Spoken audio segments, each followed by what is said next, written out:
உங்கள் தந்தி1 தொலைக்காட்சியில் தினமும் ஒரு சர்ப்ரைஸ் மாலை 6 முதல் 7 மணி வரை காணத் தவறாதீர்கள். வெளிநாட்டில் வேலை வாங்கி தருவதாக கூறி இந்தியாவின் படித்த பட்டதாரிகளை சைபர் கிரைம் மோசடியில் அடிமைகளாக நடத்தப்பட்ட பகீர் சம்பவம் குறித்து விவரிக்கிறது இந்த செய்தி தொகுப்பு.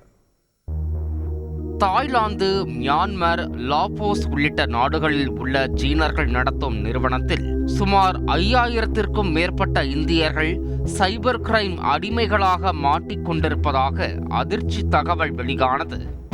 அனைவரும் படித்த பட்டதாரிகள் என்பதும் வெளிநாட்டு வேலை என்ற வலையில் லட்சக்கணக்கான பணத்தை இழந்து சிக்கியிருப்பதும் தெரிய வந்திருக்கிறது. பார்சல் மோசடி, கிரிப்டோ கரன்சி மோசடி, மேட்ரிமோனியல் மோசடி என பல சைபர் கிரைம் மோசடி குறித்து பயிற்சி அளிக்கப்பட்டு இந்தியர்களை ஏமாற்றவே அவர்கள் சைபர் கிரைம் அடிமைகளாக பயன்படுத்தப்பட்டிருப்பதும் அம்பலமானது.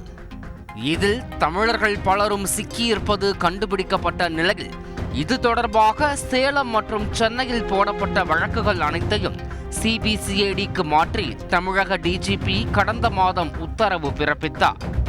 தொடர்ந்து விசாரணை நடைபெற்றுக் கொண்டிருக்கும் நிலையில் இதில் சிக்கிக்கொண்ட சிலர் இந்திய தூதரகத்தை ரகசியமாக தொடர்பு கொண்டு தகவல் தெரிவித்திருக்கின்றனர். உடனடியாக 168 இந்தியர்கள் உட்பட 601 பேர் இந்திய தூதரக அதிகாரிகள் மூலம் மீட்கப்பட்டிருக்கின்றனர். இதில் 121 பேர் தமிழர்கள். டேட்டிங் செயலில் பெண் போல் பேச வைத்து இந்தியர்களிடம் மோசடியில் ஈடுபட தாங்கள் பயன்படுத்தப்பட்டதாக அனைவரும் பகீர் வாக்குமூலம் அளித்திருக்கும் நிலையில் இதன் பின்னணியில் உள்ள முகவர்களை கண்டறிந்து அவர்களை கைது செய்ய அதிகாரிகள் தீவிரம் காட்டி வருகின்றனர். உங்கள் தந்தி1 தொலைக்காட்சியில் தினமும் ஒரு சர்ப்ரைஸ் மாலை 6 முதல் 7 மணி வரை காணத் தவறாதீர்கள்.